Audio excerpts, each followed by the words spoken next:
Salut les petits potes, ici Falion, on va parler aujourd'hui FFBE et on va faire un petit résumé des unités de la saison 2 qu'on va pouvoir pull pendant les prochaines semaines. Donc on va parler de ces petits personnages, Final, Aswell, Sakura, Jake, Lyd et Nicole, qu'on va pouvoir avoir cette semaine et qui vont avoir surtout un petit sort bonus. C'est-à-dire que maintenant on va avoir un événement qui va permettre d'ajouter un passif à chacun des personnages. Donc on va voir un peu ce que peut apporter le passif. Donc si ça rend les personnages vraiment mieux qu'avant, vraiment plus méta, et quelle est leur place justement dans la méta, est-ce qu'ils sont vraiment forts par rapport aux autres unités, quel est leur rôle, etc. Voilà. Bref, je vais vous faire un petit résumé un peu de tout ça. Donc on commence par notre ami Laswell qui est un finisher physique, qui va être un finisher de glace, qui va être un finisher de feu, ou un finisher sans éléments. Une TM somme toute, pas dégueu. Et donc on passe les stats, on s'en fout des stats, parce que c'est des personnages 5 étoiles, et que les stats sont déjà bonnes. Voilà, c'est des persos qui ont des bonnes stats, on va pas se prendre la tête avec ça. Un perso qui est cool, pourquoi? Parce qu'il est simple à équiper. Un perso qui est cool, pourquoi? Parce que il peut avoir deux mains, il a nativement deux mains, donc enfin deux armes, il peut mettre des katanas et des grandes épées nativement. Et donc on va parler un peu de son sort après, mais surtout c'est un perso qui est un finisher qui va utiliser sa limit burst, et donc sa limit burst, il peut l'avoir à 45, c'est une limit burst qui coûte très cher, mais comme on voit qu'il a 100% d'augmentation des cristaux, en fait c'est une TM qui va coûter 22 cristaux, enfin pas des masses, 23 cristaux je crois, pas des masses finalement, donc le principe du perso, c'est qu'en fait, vous chargez une première fois sa limite burst, ça vous débloque tous les sorts, si vous avez monté au niveau max, ça vous débloque ces gros sorts pendant 5 tours, donc gros coup de limite burst qui va en plus break le feu et la glace, et après vous enchaînez sur ces gros sorts qui sont très forts. Voilà, qui tapent tous en un hit, donc c'est tous des gros finishes, donc c'est un bon perso finisher. Et on va voir qu'il devient encore plus fort avec son amélioration. Pourquoi? Parce il avait très peu d'attaques en fait. Finalement, il avait 60 d'attaques en tout, en augmentation, ce qui était très peu. Là, il monte à 80, donc c'est très bien. En plus de ça, il a des résistances à la glace, au feu, il a des chances d'ignorer les dégâts finales, donc c'est bien en fait, vraiment ça l'augmente un peu dans la méta, et ça fait de lui un bon finisher, même s'il était déjà très bon finisher. Le souci c'est que bon bah il faut passer plusieurs tours pour pouvoir le lancer.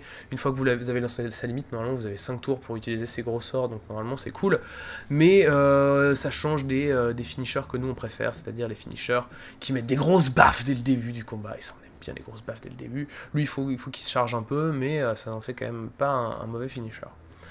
Donc ensuite, on passe à Lotus Majin Fina. Alors, juste le meilleur perso du jeu, hein, avec Ayaka. Moi, j'adore ce perso, je trouve trop fort. Je l'utilise même pour faire des dégâts. Insane, vraiment trop fort ce perso. Une TM qui est super cool parce que c'est un chapeau qui vous permet de retirer toutes les altérations d'état, en plus de filer énormément d'esprit, d'être immunisé, hein, je veux dire. Donc c'est un perso qui est un healer, qui est un des meilleurs healers du jeu avec Ayaka, qui a des stats fantastiques, il est absolument incroyable. Pourquoi? Parce que bah, il va faire tout ce qu'on aime chez les healers, il heal, il ressuscite, il retire les statues, mais en plus de ça, il redonne des points de mana, il file sa limite burst à quelqu'un si besoin, il buff, il augmente les résistances, il fait des dégâts, il met des auto-res sur tout le monde, c'est-à-dire que si votre perso meurt, il est automatiquement ressuscité. Vraiment, il est insane. En plus, il a des counters qui vous rendent la vie, qui font des dégâts, qui charment. Vraiment, ce personnage est incroyable, il n'y a pas à dire, et sa limite burst est encore une fois hyper folle. Elle vous fait un auto-revive sur tout le monde. Vraiment top du top, vous posez pas la question. Si vous l'avez pas et si vous n'avez pas Yaka, il vous faut ce perso, c'est incroyable. Voilà, voilà. Qu'est-ce qu'il gagne? Il gagne une résistance. En gros, global, elle avait besoin de rien, hein, mais résistance à la terre et aux ténèbres de 30%, c'est pas mal. Et elle prend 5% de mana par tour. donc c'est très bien, elle avait déjà 5%, ça monte à 10%, donc elle va vraiment beaucoup régène sa mana par tour, donc globalement maintenant en plus c'est un gouffre à mana, enfin c'est un puits à mana, donc il n'y a pas de souci, vous allez vraiment trop fort. Trop fort, trop fort, ça l'augmente encore parmi les autres. Lead. Lead, c'est un bon perso, c'est le meilleur breaker que vous puissiez avoir. Le problème, c'est qu'elle fait un peu que ça, mais c'est un excellent breaker. Pourquoi? Parce qu'elle peut break la défense et l'esprit à 50% d'un coup, ou l'attaque et la magie à 50% d'un coup, ou alors, tout simplement, les stats une par une à 60%, ou alors là c'est le top du top, en plus de faire des gros dégâts mine de rien. Ça va break l'attaque, la défense, la magie, l'esprit de 70% pendant 2 tours, c'est pas énorme, mais 70%, c'est énorme, et c'est une limite qui coûte pas excessivement cher, en sachant qu'en plus, elle l'a très très vite, parce que elle a besoin que de 14 ans. Hein. On voyait tout à l'heure la Swell qui avait besoin de 23 points de limite, enfin cristaux de limite pour faire sa limite, elle en a besoin de 14, donc ça défile, hein, ça y va très bien. En plus de ça, elle acquiert un sort, donc son sort c'est un sort de contre, 20% de chance de redonner de la vie, de donner des cristaux de limite 1 à 2 à tous les alliés.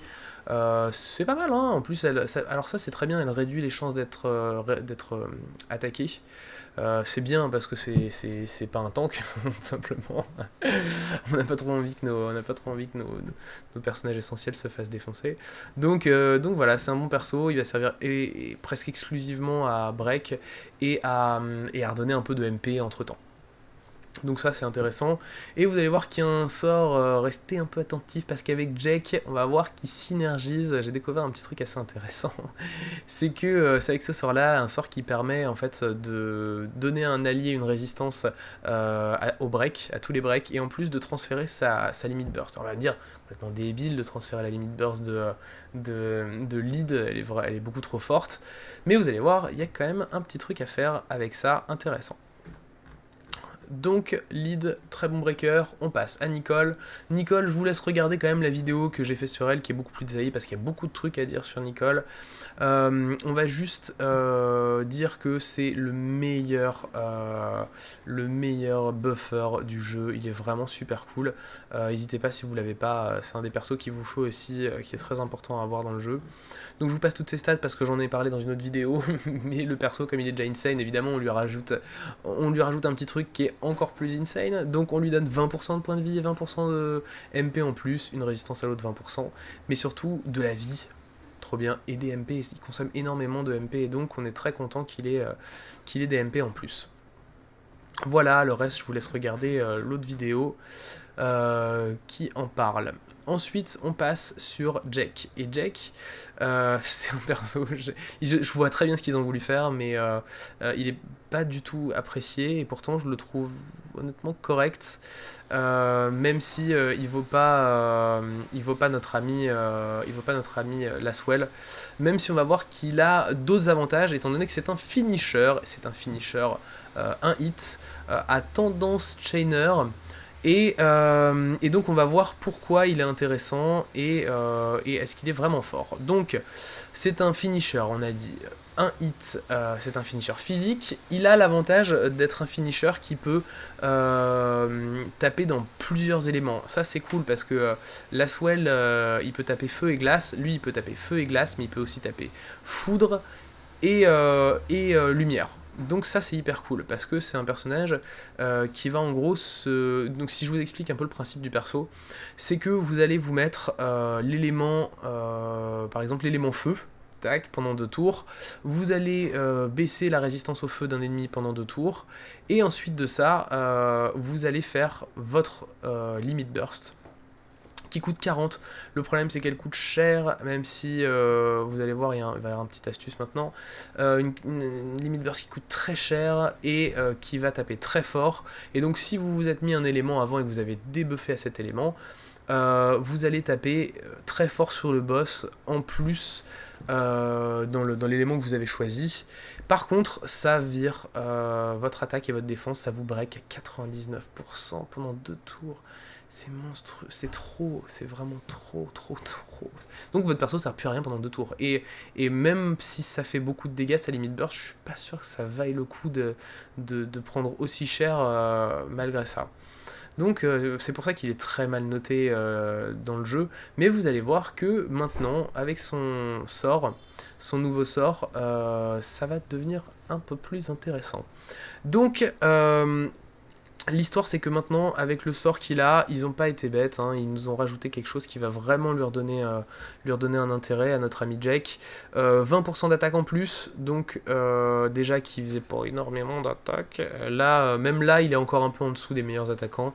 Donc ça le monte à 70% d'attaque supplémentaire. Par contre, il gagne un killer machine, un killer pierre, et surtout il a sa limite burst plus rapidement, et ça c'est bien parce que c'est un perso qui joue qui est quasiment que là pour sa limite burst, et son gros souci c'est que il coûte très cher. Donc voilà. Donc ça vraiment ça le rend vraiment beaucoup plus fort. Ce truc là, même si ça fait pas lui un des meilleurs persos. Je vais vous expliquer rapidement pourquoi. Regardez, on va comparer rapidement avec Laswell. Laswell qui est déjà pas dans les meilleurs finishers, mais qui est un bon finisher. Laswell, il a sa limite, on a vu en dessous tous les 23 cristaux. Lui, il l'avait tous les 40 cristaux, maintenant ça va avec 50% de cristaux en plus. Il va l'avoir, je voudrais pas dire de conneries, je suis même pas sûr de mes calculs, mais bon, il va l'avoir beaucoup plus rapidement. J'ai envie de dire 30 cristaux, mais je sais pas si je dis pas une connerie. Bref. Donc il va l'avoir plus rapidement, mais on va voir que Laswell, là encore plus rapidement. En plus, il fait plus de dégâts que lui. Il fait plus de dégâts parce que lui, il est à 7,2 x 2, donc il est à 14,4. Laswell, il est à 7,9, donc il est à 15,8. Donc, Laswell fait plus de dégâts. En plus, il a sa limite burst plus souvent. En plus, quand il fait sa limite burst, ça débloque des sorts qui font hyper mal. Donc vraiment, on se dit, mais putain, Laswell est vraiment beaucoup au-dessus. Donc, qu'est-ce qu'ils ont foutu avec Jake ? Je comprends pas. Et ben en fait, j'ai eu une élimination. Je crois avoir compris ce qu'ils ont voulu faire. Ils ont voulu faire une synergie avec Lead, en fait. Et donc, l'idée de ça, derrière ce truc-là, c'est que déjà, il tape dans plus d'éléments que Laswell. Et en plus de ça, ça débloque des sorts aussi, mais c'est des sorts qui font mal, mais beaucoup moins que Laswell. Mais par contre, on se rend compte d'un truc, c'est qu'il y en a un des deux qui chain. Et là, on se dit, mais si ça chain avec lui-même, mais ça chain avec qui ? Et ben ça chain avec Lead. Et ouais, ça chain avec Lead. Lead, elle a un sort qui chain avec Jake parfaitement, et du coup qui peut permettre, si vous avez 2 armes, et ben en fait de faire un bon combo. Si Jake il est assez fort, ça vous permet d'avoir Lead qui vous sert et de breaker et de chainer, et ça c'est intéressant. Et après, vous vous rappelez du petit sort dont je vous ai parlé tout à l'heure, il y a un truc super intéressant, c'est que attaque, défense, magie, il y a une résistance au break qu'on peut mettre à Jake pendant qu'il fait sa limite burst. Donc en fait, imaginez que votre Jake, il soit en train de galérer à monter sa limite. Et ben avec votre lead, vous transférez votre limite à Jake et vous réduisez, vous augmentez sa résistance au break. Donc vous lui redonnez toute sa limite, donc il est capable de faire sa limite burst, et en plus de pas prendre le break d'attaque et de défense qui s'inflige lui-même. Donc en fait ça devient vraiment intéressant de synergiser les deux. Pourquoi ? Parce que vous allez pouvoir utiliser les cristaux de lead pour pouvoir monter la limite de Jack, et donc de faire des dégâts de finish. Et à côté de ça, pendant que Jack, lui, il est en train de faire sa limite, ou pendant qu'il est en train de se mettre un élément, etc., et ben vous, avec Nicole, vous faites les breaks. Avec Lead, pardon, vous faites les breaks. Et une fois qu'il a fait son sort, et ben il récupère son sort de chain, vous faites un chain avec lead. Enfin, je vois la synergie qu'ils ont essayé de faire entre les deux, et globalement, je trouve ça rigolo, je trouve ça intéressant comme mécanique. Donc voilà, il faut bien penser qu'en fait, ces persos, si Jack est un peu nul, c'est qu'ils ont pensé faire une synergie avec lead. Donc si vous avez les deux persos, peuvent être chouettes potentiellement ensemble. Voilà. Et sinon, le perso, il est pas hyper fort, hein, parce que je le cachais, il chain avec personne, voilà. Pas foufou, quoi, le perso. Ensuite, Sakura, supra forte, ce perso. C'est un des finishers magiques les plus forts du jeu, pour plusieurs raisons. Il peut faire plusieurs fois ses sorts, et c'est pas de la magie. Donc il y a des boss qui sont où on n'a pas le droit d'utiliser la magie, par exemple, et donc c'est des sorts qui font des dégâts magiques, mais ce n'est pas des sorts magiques, c'est pas de la magie. Donc vous pouvez quand même les utiliser. Pareil, si vous êtes silence, vous pouvez quand même utiliser ça, parce que c'est des sorts qui font des dégâts magiques, pas de la magie. Je sais pas si c'est très compréhensible, mais je ferai un résumé de ça dans une vidéo, un peu des mécaniques du jeu. C'est pas compliqué, mais il y a beaucoup de trucs. Donc voilà, donc elle peut utiliser 2 fois ses sorts, et surtout c'est des sorts, par exemple, en fait son plus fort c'est celui-là, hein, c'est surtout pour ça qu'on adore ce perso, c'est que ça peut monter à un 1500% qu'on peut faire 2 fois par tour. Donc ça se stack jusqu'à monter à un 1500% 2 fois par tour, donc ça fait 3000 par tour, c'est trop fort, c'est beaucoup trop fort. C'est pour ça que ce perso est autant aimé et aussi fort, et en plus de ça, il a des petits trucs cool, il peut augmenter des résistances élémentaires, il peut mettre des mitigations de dégâts, il peut augmenter l'attaque, la magie, il peut surtout mettre une résistance au statut à votre équipe, redonner des MP, enfin vraiment c'est un perso qui est un peu un couteau suisse. Mais l'avantage c'est que par rapport aux autres couteaux suisses qui servent un peu à tout mais à rien, et ben elle a un énorme avantage, et elle est vraiment ultra forte dans ce qu'elle fait, c'est-à-dire finisher magique. Par contre de foudre, donc ça elle est fixe et foudre, c'est un petit souci. Et maintenant, qu'est-ce qui va être apporté à son kit avec le passif? C'est qu'elle va récupérer un peu de points de vie par tour, on s'en fout, et surtout elle va être immunisée au dodo et à la pétrification en plus, en sachant qu'elle avait déjà silence, paralysie et confusion. En fait maintenant elle résiste à tout, en fait. Tout ce qui est vraiment embêtant, elle y résiste. Donc c'est très bien, elle gagne vraiment un truc intéressant. Et voilà pour le perso. Donc là, je vous ai fait un peu le résumé des unités 5 étoiles qui tombaient de la saison 2.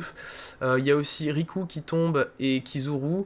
Riku, c'est une super unité parce qu'elle permet, avec sa limit burst, de mettre auto-revive sur toute l'équipe et d'augmenter votre défense et votre esprit, donc c'est hyper cool parce que c'est une limite qui coûte pas cher, et malgré le fait qu'elle coûte pas cher, elle vous permet de ressusciter toute l'équipe, et vous pouvez même le faire à tous les tours si vous avez une équipe faite pour ça, donc super cool. Et son deuxième point fort, c'est que elle a elle peut caster une mitigation de dégâts avec une résistance élémentaire sur toute l'équipe de 30%, et 40% de résistance élémentaire, 30% de mitigation de dégâts.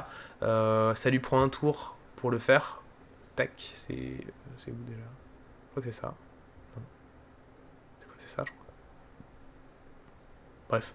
Bref, ça lui prend un tour, mais voilà, donc c'est un perso qui est vachement bien si vous l'avez pas. Si vous l'avez pas, montez-le. Ok, que vous l'avez, montez-le. Kizuru, elle est très bien pour sa TM. Et qui augmente de 50% l'attaque si vous êtes équipé d'un katana.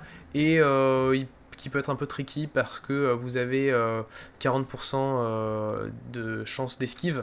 Donc si vous avez par exemple, donc c'est très facile de le monter 100%, et si vous avez une illusionniste Nicole qui permet à une unité de tanker, de faire une cover sur toutes vos unités, en fait vous castez ça sur l'ami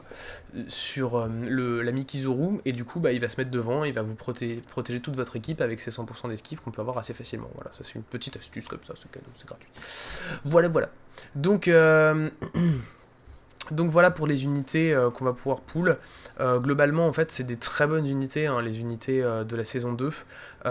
Ceux qu'il vous faut en priorité, c'est Fina, si vous n'avez pas Yaka. Après, c'est Nicole. beaucoup trop forte, meilleur buffer du jeu. Ensuite, c'est Sakura. Parce que Sakura, c'est un des meilleurs finishers magiques du jeu. Ensuite, Lead, parce que c'est un super breaker de ouf. Ensuite, Laswell, et ensuite Jack. Pourquoi? Parce que c'est des finishers, mais qu'on a des meilleurs finishers, mais qui sont sympas. À part Jack, qui est pas foufou, mais si vous l'avez avec Lead, on vient de le voir, ça peut être intéressant. Donc voilà. Donc je vous laisse ici. Merci à tous ceux qui mettent des petits pouces bleus, merci à tous ceux qui s'abonnent, c'est hyper cool, ça fait plaisir. Je vais continuer de faire plein de vidéos et je vais bientôt essayer de vous expliquer, faire un petit résumé de toutes les mécaniques du jeu, tout ce qu'il faut savoir là avant que les 7 étoiles sortent, tout ce qu'il faut savoir sur le jeu, toutes les mécaniques, etc. Pour faire un petit résumé. En attendant, je vous souhaite bonne game, à plus et amusez-vous bien.